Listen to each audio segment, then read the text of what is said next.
Pessoal, confere aí esse problema que deu no meu PC exatamente, sim, exclusivamente poucos dias após a garantia ter acabado. Escutem aí a barulhada.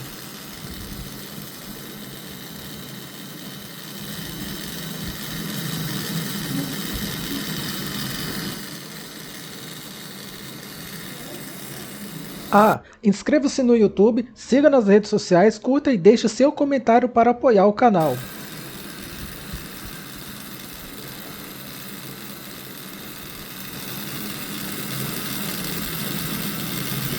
Lembrando, pessoal, que se esse vídeo ultrapassar os 1000 inscritos e mais de 200 likes, eu trago a segunda parte com a solução do problema.